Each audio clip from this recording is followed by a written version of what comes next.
All right, we're on. I always feel like I'm about to pop, like I'm like a balloon. Like maybe it's the blood pressure thing. We are the red and black. Darren, what's happening? Chris, how are you? Good. We've had a little change of scenery here. Yeah, impromptu. You're going out of town again, right? Yeah. So Well, you know, we're recording early and we're recording on location. Where are we at? we are at our old alma mater, if you will, The home turf. The home McMullen's pitch? Irish Pub. Yeah. Many memories here. In shenanigans. You and I have had many moments of shenanigans in this bar. True statement. So if you've never been to Shenanigans, shout out to the McMullens for letting us use the room. But this is where the magic happens when it comes to like St. Baldrick's. Yes. St. Baldrick's is a wonderful charity. If you don't know, look it up. The McMullens are, I think, the top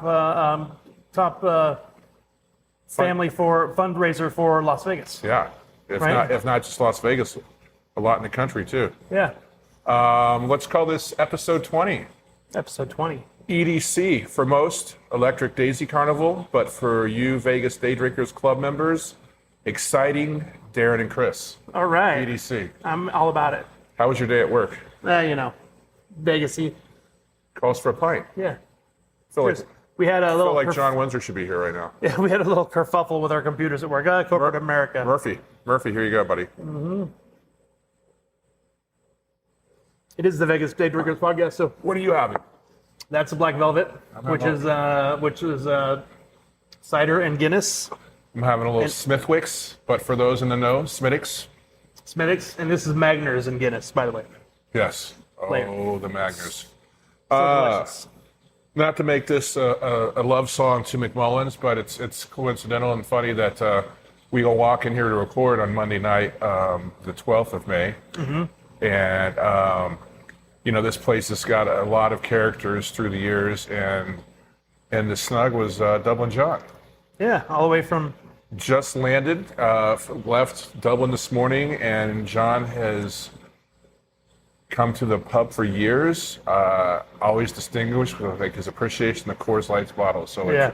a true Dublin man, but a Coors Light fan. which you may stub your nose at, but in Ireland, that is an import Yes. all the way. Silver Yes. bullet. Yeah. Where the mountains are blue. Where the mountains are blue. That's right. Hey, so this coming weekend, it is EDC weekend. It is at the racetrack. Have you ever gone? I've been to the racetrack many times. I actually worked the race a couple of years. Yeah. Never for EDC, Okay. but I was able to go to the NASCAR race and work it, and eventually quit because I got a bad assignment, and then I went and watched the race. And if you've never been to a NASCAR race, I'm not a fan, but go sit in the first corner as close as you can to the railing. It is impressive. Yeah. You feel it goes all the way through your whole soul, the rumble of the cars, and then after all the cars go by you get pelted in the face by the rubber from the tires. It's insane. It's awesome. Did you purchase your unicorn butt plug yet? Unicorn butt plug? What? Oh, Where'd that come from? Just some of the outlandish outfits that these kids, Oh, these gotcha. kid- Yeah, these yeah, kids yeah. wear too. It's a 3-day event. It's 400,000 people, which just is an astonishing number. You know what was cool? When they first started doing it, they used to broadcast it on one of the channels here. Yeah. And they would have live cameras and you could watch it from home. It was amazing. And then what I found fascinating about it was that, not fascinating, but in my youth, you know, I would have done the same thing. When I would go to raves when I was a kid, you'd had to know the password. You went to a warehouse somewhere, they had a bunch of lights set up and a DJ, and it was a drug-fueled event. No, don't get me wrong, these events are drug-fueled. But I remember working here, as a matter of fact, and the kids would come off the track at like 5 in the morning. I was going to say, was it drug fueled here? Yes, and they'd be like, water. We need water and food. It was never about alcohol. It was always like, we need water and food because we've been out in the desert all day long. Well, it's funny because I doing a little quick research before we started recording. It's a 3-day event. It's multiple stages across the racetrack. You have approximately 80 artists a day. Again, it gives many stages. Now, I just did a quick overview of artists that are performing, and I'm happy to say that on a quick review, I only acknowledge 3 names that I know: Afrojack, Cascade, and Paul Oakenfold. So I guess Oakenfold is like the grandpa. I know. I guess we are the grandpas of the EDC because our age is starting to show on that one. Do you remember the video that was on MTV like a million years ago? It was like, smack my bitch up. Remember that? Yeah. Who was it by? It was by Oh man, I cannot remember the name of that. But that video was like, they could only air it after like midnight on MTV because it was so controversial. For you, of those that are watching later and or on YouTube, do you know the artist? Please respond or comment, like, and share. Yeah. Speaking of, we got to grow our YouTube channel. So if you're listening, or if you're listening from your iPhone on the podcast app, please subscribe to our YouTube channel. We'd like to grow that. Obviously, TikTok. You join us on Instagram and Facebook, wherever it is you want to join us. Yeah, 400,000 people. They moved it up a few years ago from, I think, was it July previously to May, just because it's cooler temperatures. It's pretty much exclusively at night. It starts at like 7 or 8 in the evening and goes to about 5:30. So those overnight temperatures in the desert are not as egregious to the human body, whereas when it was in July previously, and I forget what year it transitioned from later in the summer to earlier in the summer or late spring, because we're kids dying. Man, I wish I was 18, 21 again, and be able to go to some of these shows. The light shows look impressive. Like when I was a younger man, I used to imbibe. Like not just the alcohol, but I used to do other things like acid, mushrooms. I'm just saying it would be a lot of fun. My podcast partner, Timothy Leary. Ex-Timothy Leary. Yeah, Ex-Timothy Leary. Not to circle around to unicorn butt plugs, but if you've never gone to one, and I've only been to one, it is visual Viagra, because some of these outfits that these girls, and for that matter, guys, if that's your forte, are eye-raising. Yeah, for sure, 100%. Eye-raising for sure. I will love to see everybody exiting McCarran or Harry Reid on Monday morning. Yeah. Shut your mouth. Yes. Yeah. We are in shenanigans, like previously mentioned. What is one of your favorite stories from how many years did you do here? 14, 15, okay. Something like that, yeah. I mean, without give or take. Without exposing any of the true lies. There are secrets that you and I will never tell on this podcast about this place. This is right. What's a pleasurable memory? Here? Yeah. Oh my gosh, so many.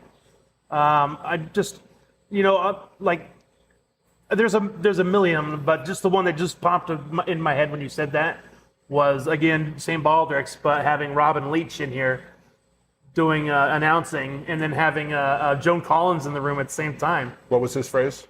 Lifestyles of the, I'm not going to do the accent. Lifestyles of the rich and famous. Was it Champagne Dreams and Caviar Wishes or something shit like that? Yeah. I'm Robin Leach. Yeah, he would help come auction off items, do art shows. Joan Collins, of course, famous for Dynasty, right? Dynasty. Yep. And that's an act. For me, she was in an episode of Star Trek, so yeah. I had to put it out there, Chris. Very early memory, and let's transition this into some sports. But like when I first moved out here in the early 2000s, and like, I mean, Wednesday nights here used to be a real hoot and a holler shindig. Darby playing into the wee hours in the morning. Yeah. And this was when the Killers were first taking off. I mean, Hot Fuss was out there, but the bassist Mark at the time was dating Nancy Whiskey, so then a very kind of unknown, but trending in the Vegas Valley. Yeah. You would have Dave and I believe Mark sitting in the snug watching them play on Wednesday nights, unbeknownst at the time how much of a global phenomenon that they would become. Yeah, Darby O'Gill. Global phenomenon. Joseph, Andy, I love those guys. Yeah. Were you done with your remarks? Yeah. Okay, so Darby O'Gill, back when I started here, it was massive, and I remember I would come in for my shift from 8 to 4 in the morning, and the last 2 hours, they'd get done around 1 or 2, and the last 2 hours of my shift, I kind of got the nickname the Water Boy, because all I would do was clean up and serve waters for about the last 2 hours. So they're like, "Hey, can I get a water?" And I'm like, "I'm just your pleasant water boy." Bobby Boucher. Bobby Boucher. It's funny because like obviously the Killers, I think most of them don't even live here anymore. Where they all started here, like either down in SoCal or I think Brandon's up in Utah. Because we're that tight, I can just say Brandon Flowers like that. But people over the week, over the weekend, I am an acknowledged not big The Boss fan, Bruce Springsteen, but the Killers played Madison Square Garden recently, like about a month ago, and I was watching the encore where they brought Bruce out and they did from Bruce, I think it's Badlands, and then they did The Killers, Dustland Fairy Tale, and then they finished with Born to Run. Now, again, Badlands is my favorite yeah, Bruce Springsteen song. against my better decision making, because I was under the guise of perhaps a strong gin and juice. Because Was that an Old Tom gin, or was that just a dry gin? that was a London dry gin purchased at my favorite Costco with a little the Simply brand their limeade. Oh, It's yeah. summertime delish. Delish. When it's warm outside. Anyway, I watched it and it was palpable because, I mean, I don't know if it happened before, but you could tell that Brandon was completely fanboying on stage because, I mean, even though Bruce was taking the lead on his song or whatever, Brandon was either standing adjacent to him, much as you said, adjacent to me, sidestep back or whatever, just singing along like he was in the crowd at the top of his lungs. That's awesome. Distance from the mic, obviously, but I watched the whole 23 minutes of the 3 songs. It was, I mean, Wow. you could feel the energy. It was cool. That's awesome. Yeah. Now, don't tell me you're going to start liking Bob Dylan right after that. Like, is it coming? No, I'm done besmirching artists. I'm done besmirching artists I don't particularly fancy. Your homie Anthony Bourdain was a fan. You know that, right? I know. Folks, we'll cure him of this eventually. We'll get him. It's okay. We'll get him. I'm sorry. I can't get on board with Bob Dylan. Sorry. It's all right. It's all right. Well, I'll get you eventually. Strike me now or give me a shot later. So, before we transition, since it is the Knights, so we're going to sports, and then we'll tell that story. Well, yeah. So, I mean, as we sit here and record tonight on Monday, the Knights just got their butts smacked up in Edmonton to return here to the Fortress on Wednesday to hopefully save the series. I'm not overly optimistic, but you know that's why we play sports. Not we, but them, because you know you never know what can happen. So, on that note, since we're here at McMullen's, the Knights, the first season, just lightning in a bottle. They ended up going to the Stanley Cup. First couple rounds, they swept, and I don't know, like basically some of the team members started coming in here. By the time they had the third round, when they beat the Winnipeg Jets, the whole team was coming in here, and kind of word was getting out around town, and this place would go off. It was so much fun. I remember them telling me to let Riley Smith come behind the bar. That's right. And they're like, just let him bartend. But Brian was like, just watch him. You have to watch what he's doing. I'm like, oh my God, there's like 150 people in here, and everybody wants a drink, and I got to just watch this guy pour beers. But it was a lot of fun. It was a lot of great moments.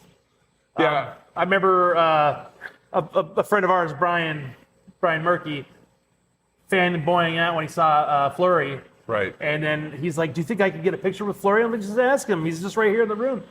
I'm sure he wouldn't mind."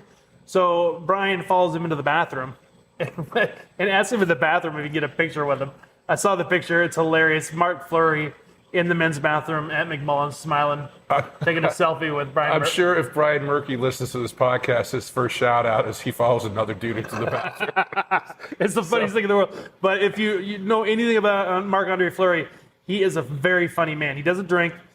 Very funny man. He's a jokester, so I think he got a kick out of it. And if I recall, I mean, if they let the McMullens know that they were coming, like I don't think the staff know, and that's when Dave was still here. Mm-hmm. And like I'm sitting there behind the bar one night, and it's like I'm literally like on the restaurant side, and I see a couple guys coming in suits. I'm like, who the F are these guys? And Dave's like, look again, and it just kind of like you said, it just kind of happened. Yeah. Like that. Yeah. And then they were all here, and it's kind of funny because everyone that did show up, and you remember one of our former coworkers. I love her so much. I'll just keep it at the first name, Jessica. Yeah. I'll end there. Got a little vino drunk. Wanted to challenge Darren on the amount of wine that she did consume. Yeah. And like, how can you like? Come on.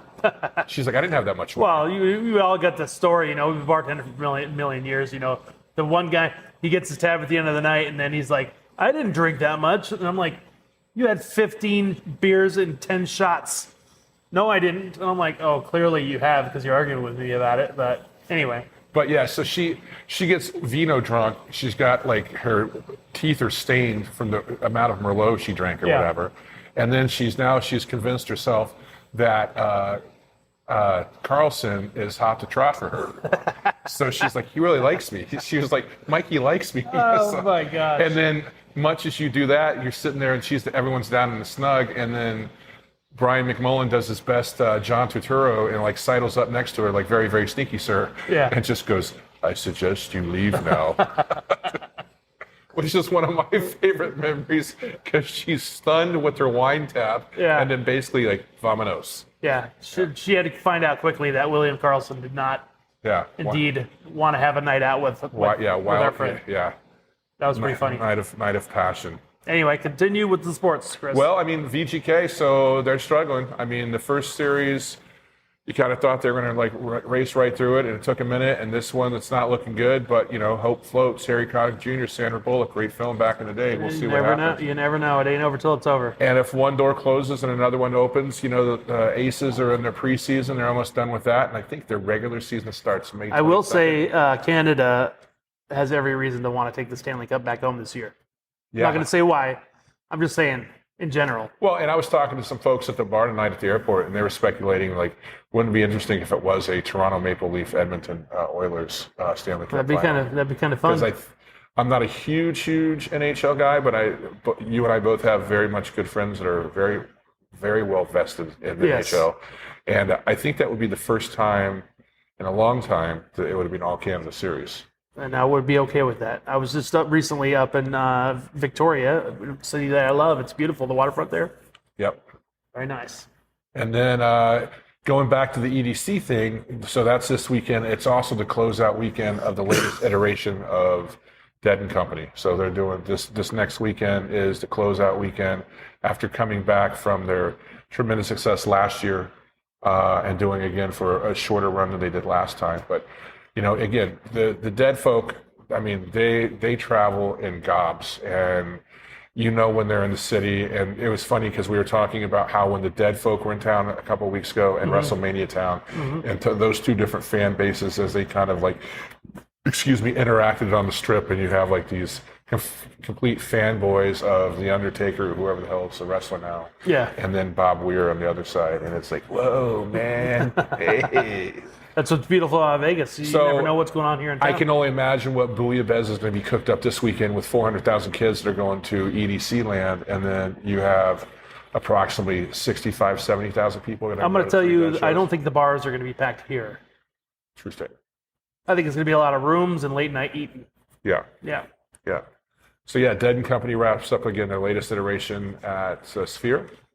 Didn't Gwen Stefani just recently play there?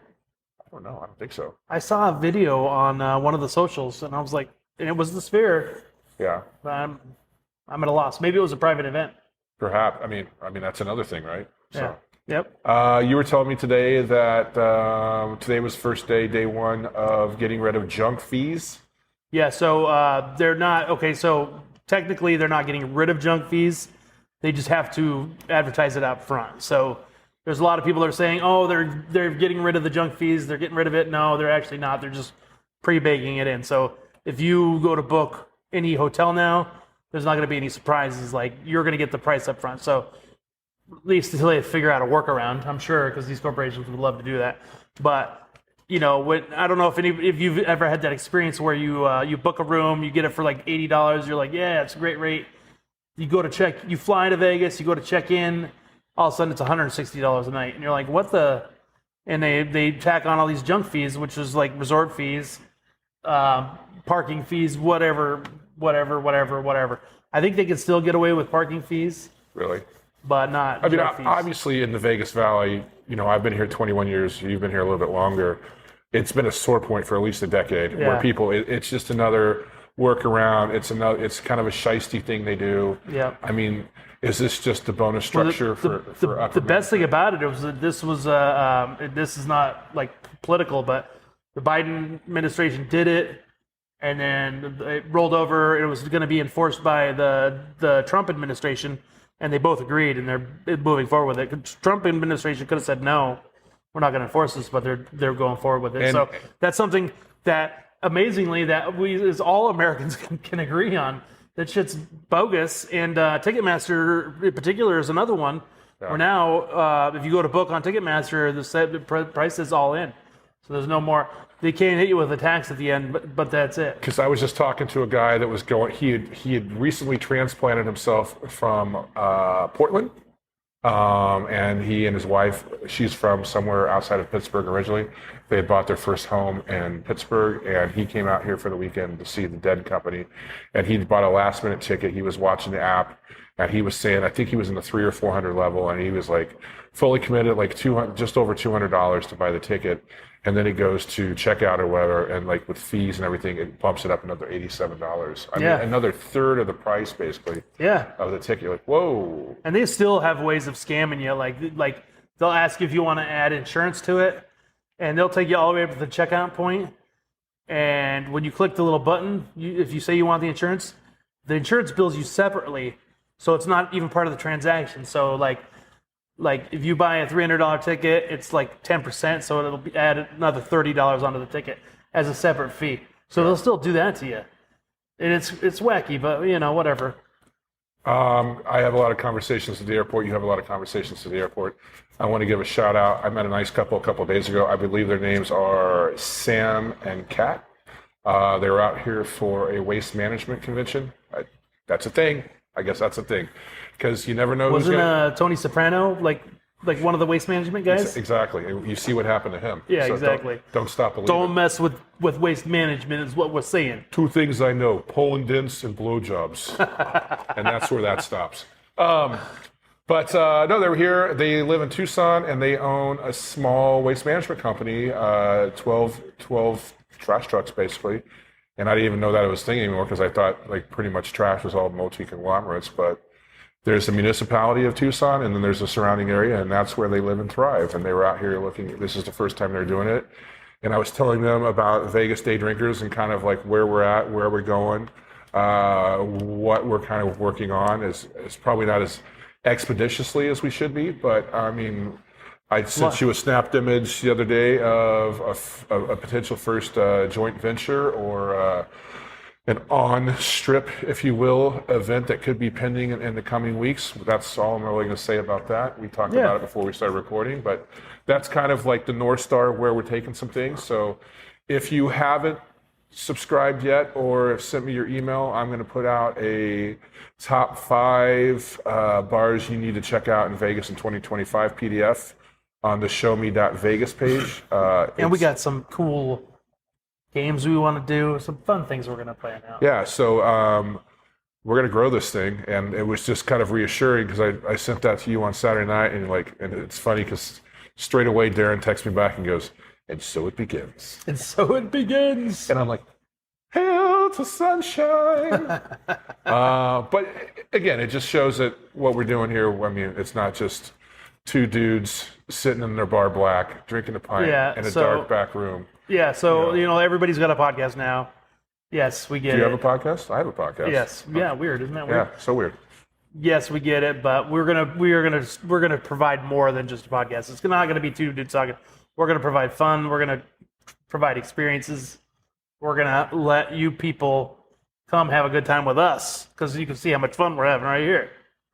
I mean, yeah, and I mean, we're going to wrap this up. We're actually recording this not in the day, but in the evening. But we're in the happy hour, the reverse happy hour. Yeah. And dare I say, Darren might have some happy hour food here because maybe it is pretty delish. Yes, if you do come by McMullen's, which is on the corner of Tropicana and Arville, right across from the Orleans, that's my selling one of the best happy hours in town. Try the Irish nachos, right? Yep. And one of the signature staple appetizers in the valley. Oh man, and they were doing it 20-something years ago before everybody else was doing it. Remember? Now they weren't the first. Brian will be the first person to tell you that, but they do it well. Well, it was a girl that pitched it to him, right? Yeah, I don't remember the whole story. I just know that there was a place in Texas that was doing it before, and they kind of just evolved it. They were using like cheese sauce, and they opted out of the cheese sauce, and blah blah blah blah blah. But the French fry, the potato chips are fried fresh in house. They're amazing. Yeah. Can't beat them. And Dallas has pretty much been here since day one. He will tell you that when that was first pitched, like everyone's like, "This is the dumbest idea we've ever heard of." Not funny story, but true story. I actually applied in the trailer they had across the street at the Orleans when they were building this place. Oh, really? Yeah, there was trouble on Paradise. Literally, I worked on Paradise. Okay. And there was a little bit of a kerfuffle. You know, they were like laying off people, and I thought my hours got cut. I'm like, hey, this is a great opportunity for me to, you know, get out of the shadow of Paradise and come apply here. I didn't get the job, but I never forgot. And I'm very persistent. Chris knows I've been telling him to do this damn podcast with me for how many years now? 3 or 4. Yeah, okay. How many lumps of sugar would you like with that, sir? Oh, about 3 or 4. Yeah, he has been. He's been on me. So, yeah, I mean, it's just kind of kooky how the world evolves, and these things that people think are stupid kind of happen, and then he's worked grave here, I've worked grave here, and it's not mutually exclusive to graveyard, but you just see people from all walks of life walk in because you never know where things pop up or what they search for. And I mean, every race, creed, culture you would see, especially on the happy hours when it's cost efficient and manageable. So yeah, this place, there's a saying that there's an Irish pub in every city in the world because they're focal meeting points. They're people feel safe. You know, when you're outside of the country, typically you can find, let's say you're in Macau or something like that, you can find an Irish pub, and there will more than likely be an English speaker there. So if you're a fish out of water, that's where a lot of people, when they move here to Las Vegas, they gravitate towards this place because they have a great trivia here.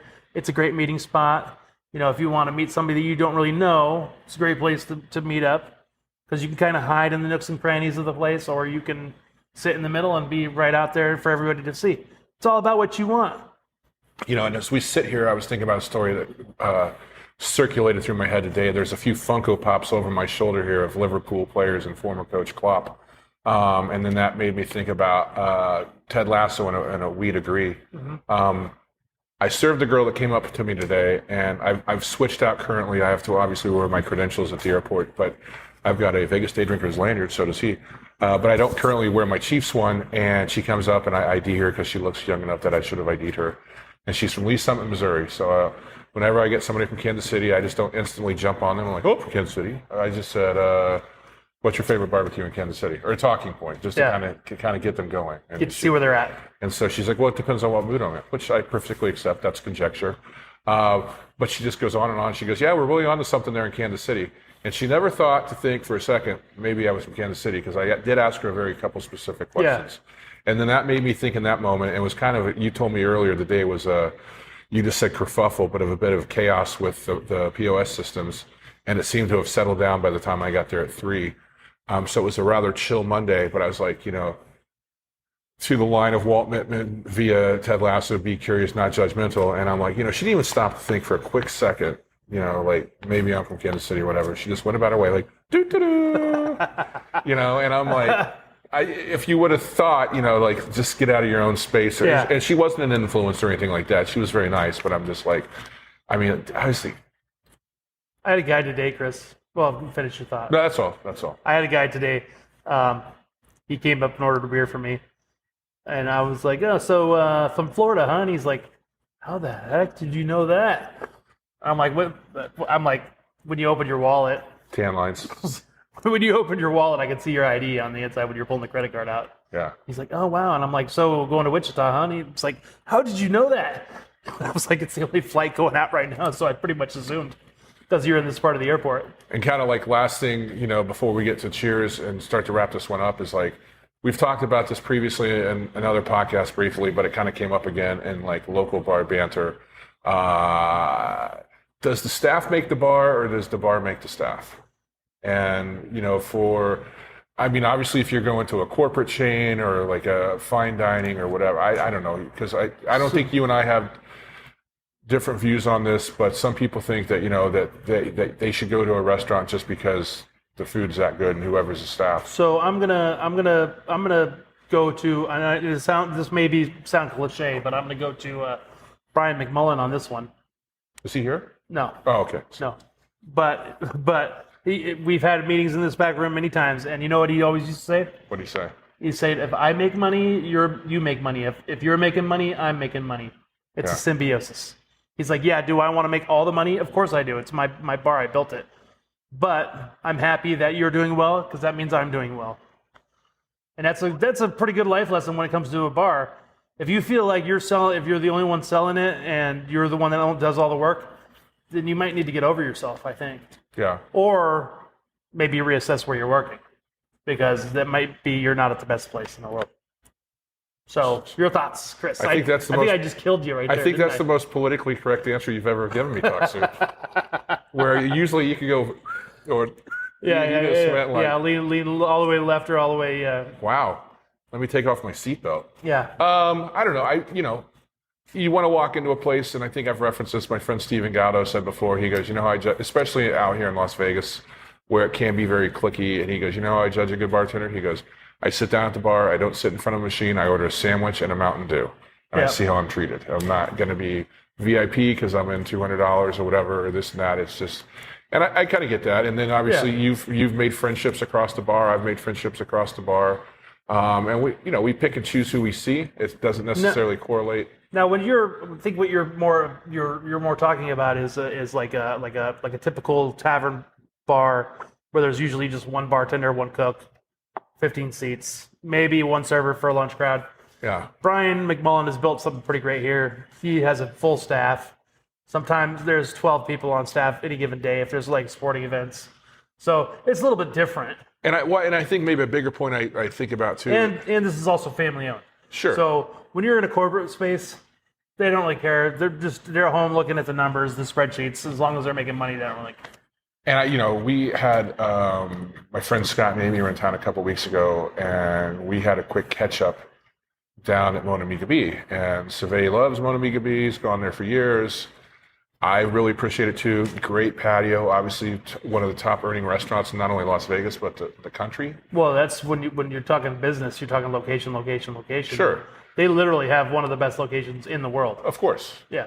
But I just think that through the years, and I don't know what's happened or changed, and you and I came up in the restaurant industry maybe in a different generation, and this isn't get off my lawn or Gran Torino, but like there used to be more focus on knowledge and training, and I think it's just kind of more like now I get as much revenue as possible or order takers. It's like and I'm not talking about like nut allergies or if this recipe has that or whatever. It's just like general hospitality and service. Or well, I think that goes hand in hand with like your management and your just in general your staff. I was able to go to Mr. Chow's this week, which is closing, which is a world famous LA restaurant, since 1965 or whatever. Location open here for 10 years, and it's closing. Yeah, just like that. And my friend that worked there for years, he was well liked because he knew the menu, but he was a professional. And so, in Vegas, sometimes you get a management staff, especially in the hotels, that just want to bring their friends in, and or people they know, and it necessarily doesn't translate. So unfortunately, places like Mona Mica B is not union. Mm-hmm. So if you get a management change, they can run out the people that are good just so they can bring their friends in, and that's unfortunate. Yeah. So sometimes in this town, it's not about what you know; it's who you know. The union houses are great because you're kind of protected, but it's also it's a double-edged sword. So again, like you're talking about Mona Mica B, it's really a double-edged sword, Yeah. But I fully and 100% support the McMullens. It's a locally family-owned spot. It really is a jewel. Now that the big crown is gone, there's a little crown, and really only just McMullen's Irish Pub, as far as I'm concerned. Yeah. In town. So, anyway. No, I mean, yeah, it's just I just think that element of training or just like please and thank you, just like little things, and again, that go a long way. I'm totally fanboying here right now, but again, McMullen's provides you with great training. We would sit back here once a month and have our whiskey meetings. Yeah. And I don't know many places. If you work in a restaurant, you maybe have a free shift. You maybe have a meeting once every quarter, every 6 months. And this mother grabber would be the first one to bitch and moan because it was usually on a day off or he had just worked day or always on graveyard and had to come back at like 3 in the afternoon to come back later. And I get it completely, but like as that's in the rearview mirror, we all kind of bitched and moaned about it a little bit, but it did allow us the opportunity to learn something. And then with what I believe is the largest public Irish whiskey collection in the country, Whiskey, yeah. It allowed us to at least talk more intelligibly about it to guests. 95% of the people that came in here or still come in here want to do Jameson shots. Yeah. But guess what? There's 175 other Irish nectars up on that wall, and I don't know the exact number. And if you previously saw that when we talked to Will Glass, they do whiskey tastings back here every month. Yeah. So you can come back here. You can come anytime. The prices are always reasonable.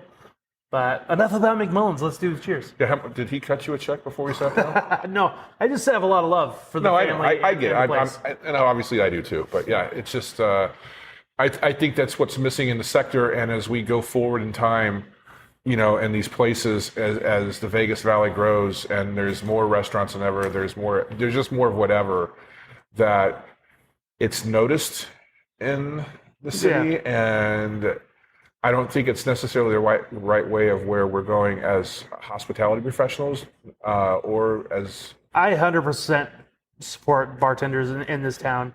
I think there's, I've been doing it so long that there's a new class of bartender that I like. They're so good at the science and the things that I never even had to think about when I first started bartending. And now they've got these just amazing mixologists. I don't know, what do they call themselves now? Mixologists, bartenders? Mixologists, yeah. Yeah, so it's just really that it's evolved, and it's so beautiful. It's neat to see. Well, because I appreciate the craft. Do I necessarily, infuse all the crazy things they do? No, but I'm willing to learn, and hopefully along this journey, we'll be able to do some fun things. Well, to that point, yes. I mean, obviously on a molecular level, like they're doing things now that's kind of mirroring what the food is done with the back of house and these chefs that we see out here in the major markets. Hopefully. But I don't even know if it's still there, but where R&M Seafood used to be at Mandalay Bay, at the upper level, I think the lower, well, it's at, what is it? It's kind of that very basic chicken finger place now that gets ready for like game day traffic. But upstairs there was for a moment like kind of a steampunk themed bar, and it was all like high-end cocktails. I went in there once, and I'm like, there was a lot of construct to these cocktails, but it would literally take the bartender several minutes to make a drink. Yeah. And you're like, kind of like, that's cool. Yeah. But it took you 4 minutes to make the drink, and then they just kind of stood there because they have all this knowledge, but then they can't say a fucking word to you because they're like, because they're so happy with what they made, like, ta-da. Well, they just, like as a chef would, they want you to, they want to see the expression on your face as you enjoy the thing they've just crafted and created. And I get that to a point, but cocktails work a little different. So what you're saying is that you're a blue collar bar kind of guy, and I'm like a, whatever, like I hope that during the course of what this is, that I can continue to learn and gain more knowledge. It's you. Well, and I think that's what this is, because this is kind of an evolution too, right? Because I'm the same as you though. Like I would go to a flair bar and I'd intentionally tip the guy more and be like, hey, skip me next time, bro. Just give me my drink. Does this go back to the unicorn butt plug? The flair bar? Oh, no. The flare out. That's some serious flair right there. Anyway, cheers. Let's go. Cheers. Episode 13, Season 1, now pitching Sam Malone. So Sam is acknowledged and recognized by the bar staff as an agent in the television industry, comes into the bar and recruits him to do some adverts. And then subsequently they have a night of foil. Did they night of foil? Did they talk him into doing a Pert commercial? Remember Pert? Look at that hair, man. That hair he has. Yeah. It's just amazing. Ted Danson's still bringing it in his 80s. Yeah, he's crazy. But after doing the commercial and liking the acknowledgement and the recognition as a former retired baseball pitcher for the Boston Red Sox, he feels a little dirty because he feels like he's being taken advantage of for his sexual prowess from his agent. And I wouldn't know anything about what that feels like, Chris. Darren's basically like, use me. Please. Bill Withers called. He's like, use me. So, yes, please. But as the episode goes on, she's like, Sam, are you coming over tonight? And he's just like, I want to do the commercials, but I'm not really like into her completely. But I feel like, and he gets it because it ultimately goes away, right? Because hey, I still want to do the commercials, obviously, but I don't want to bump uglies with you. And she's like, okay, well, we're done. Done. But Done. No more commercials for you. But in the reverse sexism sort of way, right? Where Sam is very much a ladies' man, and like, hey, and, he got used. Yeah. So. Wow, that's crazy. Yeah, we were both trying to figure out because we're recording early this week after we were kind of like 2 weeks on hiatus as you traveled in the not only the Pacific Northwest but even more so in the last. Is it the last frontier or the final frontier? The last frontier. The last frontier. Final frontier is your Star Trek. Yeah. He had to work it in. Yeah. So, anytime I can. Yeah. We'll eventually. We'll eventually. Yeah. Mr. Spock over here, but yeah. I'm gonna make some of our old Star Trek drinks one night for you. Are you on the show? Yeah. All right. Yeah. Yeah. The Vulcan lemonade or something? No, nothing so blasé, Chris. A warp core breach. Oh, hello. Sorry, excuse me. Yeah. Anyway. But yeah, so that was Cheers episode 13. What was the gag? Like Coach's gag? I don't. So for those out there, I knew I was supposed to watch it. I got home. I went to put it on, and guess what happened? I got YouTubed. Next thing I know, I was 3 videos in, and I was like, "Oh crap, I gotta go." What's have you that we're in an Irish pub and in the culture of the Irish English? Have you checked out Mobland yet? One episode. One episode. Yeah. So Guy Ritchie produced, written by Ronan Bennett, I want to say, who is an Irish writer but lives in London, and then he did also the reboot of Day of the Jackal. Yep.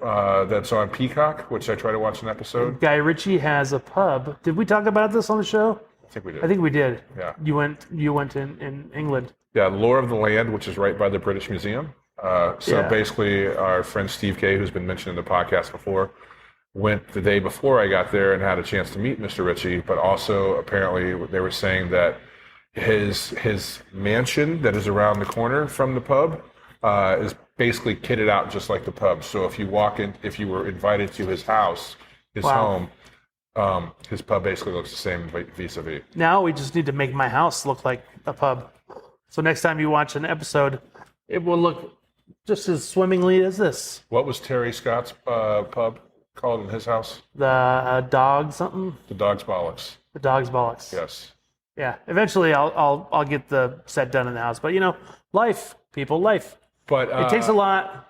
I mean, I'm talking to a lot of people about this because it's right up my wheelhouse. It's Pierce Brosnan, it's Helen Mirren, it's Tom Hardy, and it's just they did drink a lot in the episode. I do remember that. Yeah. In the first one. Yeah, for sure. Yeah, I mean, and you're a former Bond guy. Of course, you're going to drink your. Yeah, I mean, it's got to be. Your scotch. It's got to be. Scotch. I think that's a good wrap up. So right. Don't forget, I forgot to say it last week. Sip, Socialize, Shine. We're growing it. We're on all the streaming devices. We're out there on YouTube. The channel is called the same, Vegas Day Drinkers. Yep. If you have any questions, we are info@ddclub.vegas. Is that what I have it in? Yes. I got to connect some things. So I was telling him before we started recording, I have to get through the month of May, and then I kind of clear up a couple things. Yeah, then we can kind of focus a little bit more. Yeah. I unfortunately just like to plan travel and doing things, and it's kind of weird. But you'll see my travels as long as if you're on the group. I post a lot of when I'm out and about. Yeah, and the name's not in front of me, but a couple of you have been posting those photos, exactly what we want. So if you're out and about, it's a celebration of the Strip, it's a celebration of Fremont Street, it's a celebration of the neighborhoods and the communities. If you're out in the daytime, snap a picture of a drink, snap a picture with your friends. I mean, obviously, it's 2025. We've seen other examples of this in groups, but this is Vegas. And don't just post that you work at a bar. Feel free to post your bar, but post pictures of the people having fun. That's what we want to see. Or the drinks that you make. The drinks that you're proud of. If you're a mixologist, if you're a bartender. We're trying to differentiate ourselves from another Vegas group, which is a bartenders and servers group, which is a lot of posting about your shifts and whatnot, which is great. Right. But we're just trying to do a little something different. But we're not paying and pouring. We're living. So, thank you again. Episode 20, EDC. Not Electric Daisy Carnival, but Go out on a cheers. exciting Darren and Chris. Prost. Prost, I Cheers, close it. slancha, Cheers, whatever. Slancha. Boom, shake the room.